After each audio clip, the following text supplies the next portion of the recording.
Oi, gente, se vocês estiverem precisando aí de emprego, estiver precisando de prosperidade, caminhos abertos, né, e outras questões ligadas ao âmbito financeiro, o meu ritual coletivo está finalizando as vagas. Só tem vaga até semana que vem, basicamente. Então, quem quiser ir entrar, é só clicar no link que vai aparecer aqui embaixo nos comentários, me mandar lá uma mensagem que eu vou estar respondendo sobre as instruções, tá? É um ritual coletivo que tá saindo a partir de R$7. Não é muito difícil de participar. E é isso, os interessados podem me chamar lá que eu explico um pouquinho melhor, tá? Oi, gente, já vai avisar mais um vídeo. Bom, eu sei que eu tô sumido, mas eu tenho uma justificativa pra isso, mas isso eu vou contar num outro vídeo. No vídeo de hoje, a gente vai falar sobre fundamento e também um pouco sobre ancestralidade. Ancestralidade. Um nome muito grande, um nome também muito importante. Bom, quando a gente vai entrar nesse assunto, né, e nesse aprofundamento sobre as religiões de matriz africanas, a gente vai entender que existe vários silenciamentos, vários recortes que vão impedir com que essas religiões, né, não existam. Então, tudo vai ser feito para que essas religiões não existam e para que elas sejam silenciadas, né? Então, assim, quem mora em cidade pequena vai entender o que eu tô falando, porque nas cidades pequenas, gente, vai ser muito difícil você ver terreiros, por exemplo, grandes de candomblé ou terreiros de umbanda, né? A não ser que sejam em lugares que tenham uma grande quantidade de pessoas pretas nesse espaço. Mas se for, por exemplo, em Minas Gerais, que é um estado bem católico, é um estado bem difícil de lidar, né? Nesse quesito de questões de matrizes africanas, vocês vão ver muitos terreiros, vocês vão ouvir muitos comentários racistas nesses espaços e é daí pra baixo, né? Então, assim, eu morei numa cidade pequena, que era também uma cidade histórica, então eu entendo muito sobre essa questão, no sentido de que as religiões de matrizes africanas, né, assim, tanto quanto a Umbanda quanto o Candomblé, eram muito marginalizadas pelas próprias pessoas. Muitas pessoas não gostavam mesmo, assim, odiavam, detestavam, não podia falar nada sobre Exu, Pombogira, que as pessoas já sempre tinham ali um argumento de negativo mesmo, sempre tava ligando a um negativo, mas elas dificilmente sabiam justificar por que elas achavam que aquilo era negativo, falando que elas nunca viram, nunca participaram, nunca praticaram, mas elas achavam que elas tinham um conhecimento sobre aquilo, né? E eu nunca entendi, assim, era uma coisa que eu tinha muita raiva, porque as pessoas, elas odiavam, assim, candomblé, umbanda, era tudo pra elas ali, tava ligado a coisas pejorativas. Mas quando a gente ia falar, por exemplo, sobre o quesito das pessoas serem benzidas, ou sobre o fato das pessoas terem mandingas, né? Então, por exemplo, dentro ali da loja, a pessoa pegava ali uma espada de São Jorge, colocava ali na porta, né? Tá muito pesada, se sentindo muito pesada, toma um banho de descarrego, de sal grosso, vai tomar um banho na cachoeira pra se energizar. E fora as histórias que essas pessoas tinham pra contar sobre possíveis espíritos ou coisas que essas pessoas sentiam ali em algum momento, em algum local muito específico da cidade, né?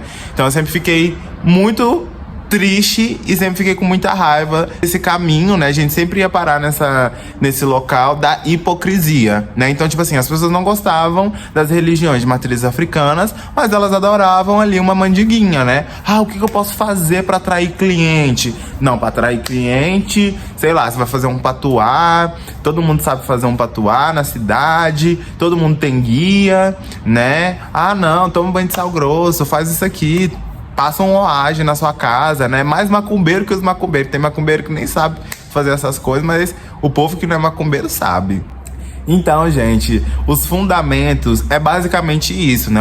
O fundamento, ele tá ligado totalmente às questões culturais, né? E às questões ancestrais. Então, por exemplo, se a gente for falar dessa cultura aí dos terreiros de Umbanda, dos terreiros de Candomblé, a gente vai entender também que existem aí muitos fundamentos que vão ser passados da boca, né? Porque como eram religiões que eram, né, as pessoas sempre tentavam silenciar, não gostavam, né? Não podia-se também ser praticado muito, então demorou muito tempo para que isso fosse aceito, né? aceito na sociedade, e como também as pessoas que muitas das vezes praticavam isso eram privadas de escolaridade, de estudo, de aprofundamento, né? Então não tinha-se como escrever. Então tudo que era passado das religiões de matriz africana era através da boca. Até hoje isso é passado através da boca, né? Então, quando você chega num terreiro, você vai aprender a fazer um padê no momento certo, você vai aprender o que é uma entidade.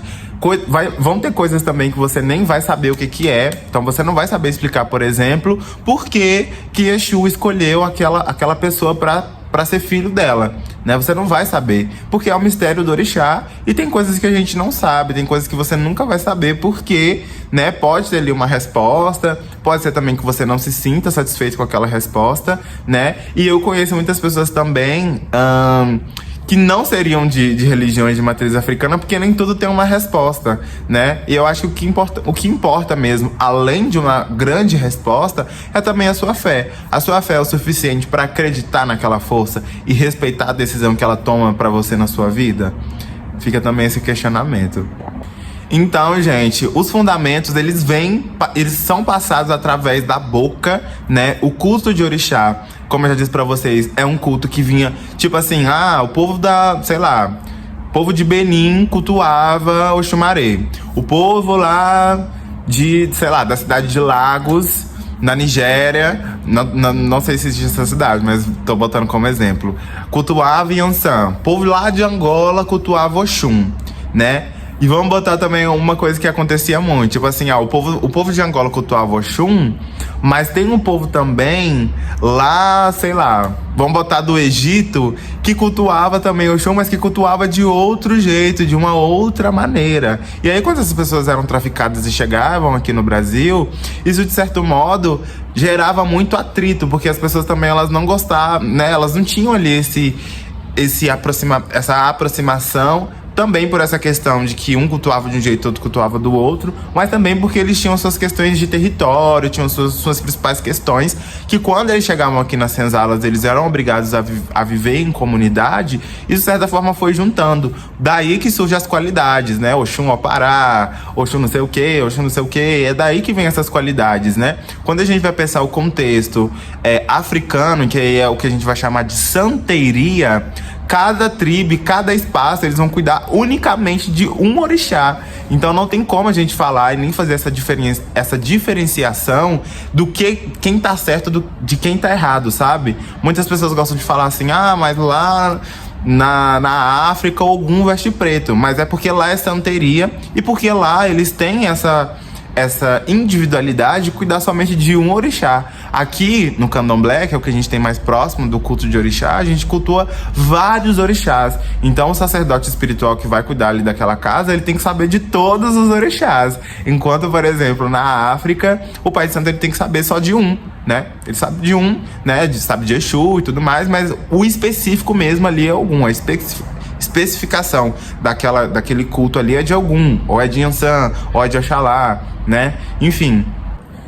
Bom, e falando sobre isso, os fundamentos, eles são passados de boca a boca. Muitas coisas a gente vai aprender, né, dentro ali, vivenciando. Por isso que não existe um livro da Umbanda, assim como existe um livro, por exemplo, da religião católica, ensinando como que aconteceu, né? Como que as pessoas fazem, o que as pessoas devem fazer, né? Quais respostas as pessoas devem buscar. Tudo que a gente faz nas religiões de matriz africanas é passado da boca a boca, né? Isso, de certa forma, também vai dificultar muitas coisas, porque também existem vivências e existem temporalidades, né?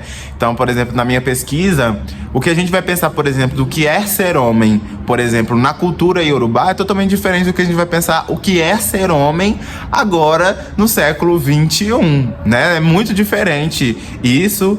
E isso, de certa forma, também vai modificar o que pode vir a ser esse fundamento, porque o fundamento, ele passa de boca a boca, muita coisa vai se perder, né? Se, por exemplo, o grande sacerdote ali morreu, né? Alguém veio ali e matou ele, né? De tiro, esfaqueado, não sei, ou sumiram com o corpo dele. Não tem como a gente saber quais ensinamentos que ele tinha, porque ele não passou para alguém, né? Então muita coisa ali foi se perdendo com o tempo, muita coisa a gente não sabe, por exemplo, a gente não tem respostas porque foram se perdendo, mas muita coisa a gente tem porque foi passado de boca a boca. Isso é o fundamento. E falando também sobre essas temporalidades, muitas coisas também foram chegando como novidade. Então, por exemplo, quando a gente vai falar de coisas que são utilizadas na Umbanda e coisas que são utilizadas no Candomblé. No Candomblé, por exemplo, vamos botar um exemplo. No Candomblé, quando a pessoa ela vai fazer o santo, ela precisa da galinha de Angola, ela precisa de Efum, né? Vamos botar esses dois objetos, tá? Tô botando como um exemplo, gente. Eu não sei se é isso, porque nem a lista eu tenho. Se a gente for falar disso na Umbanda, a Umbanda usaria, por exemplo, a pemba, já usaria uma galinha normal, né? Uma galinha assim do terreiro. Porque, gente, durante muito tempo tinham muitas coisas que as pessoas precisavam usar, que era do continente africano, mas que não tinha aqui no território brasileiro, que as pessoas tinham que utilizar. Só que com o tempo que foi chegando, aí a internet, que a gente foi tendo também essa relação de exportação e importação, isso de certa forma também modificou como as coisas foram sendo feitas. Então, como a gente tinha mais acesso às coisas que vinham de fora, isso também mudou algumas diretrizes, tanto do Candomblé quanto da Umbanda, né? Porque aí a gente foi tendo mais acesso a coisas que eram do continente africano, né?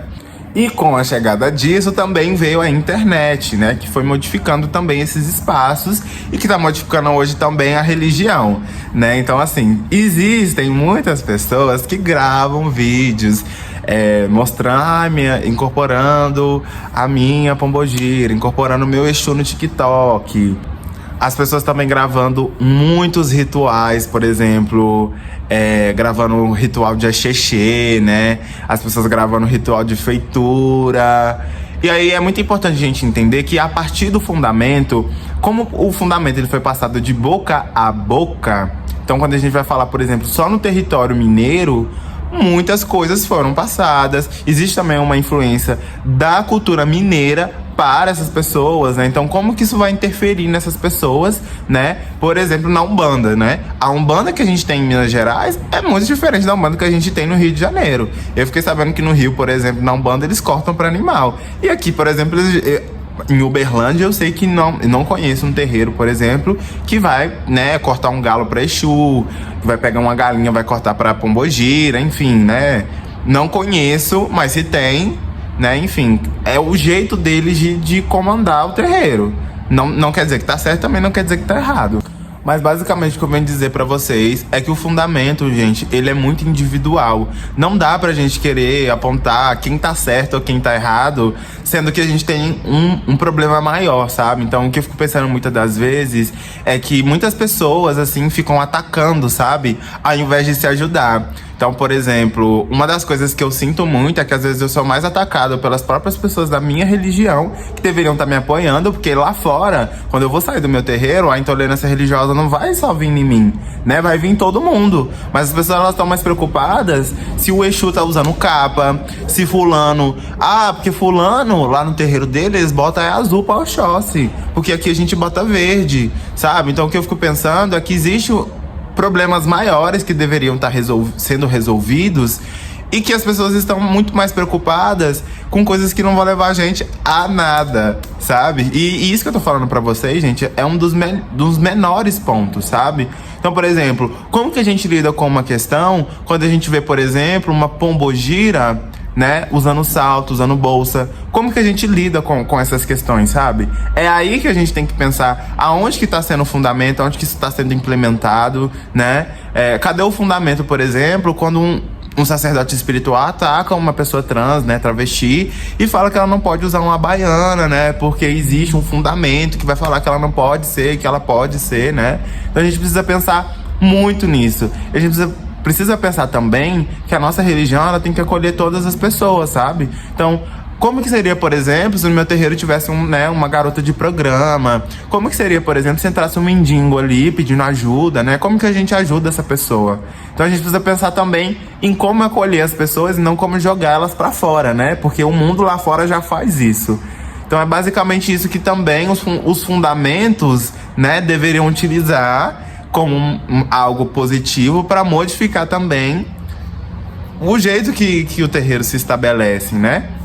Bom, acho que é basicamente isso. Eu espero que vocês tenham entendido. Os fundamentos também, eles atravessam várias coisas, atravessam as questões de gênero, atravessam as questões sexuais, atravessam muitas coisas, atravessam a nossa vivência no nosso dia a dia, porque tá dentro do nosso credo, né? E o fundamento também, ele não vem só de religiões de matriz africana. Os fundamentos, eles estão em todos os lugares, estão ali, por exemplo, na Igreja Católica, tá ali nas pessoas que acreditam em Buda, tá em tudo, né? Porque precisa ali de, basicamente, vamos dizer, um fundo, né? Um fundo de uma informação para que você acredite naquilo, para que você tenha fé naquilo, para que você possa ter um chão para você pisar, basicamente. Eu vejo um fundamento muito como isso.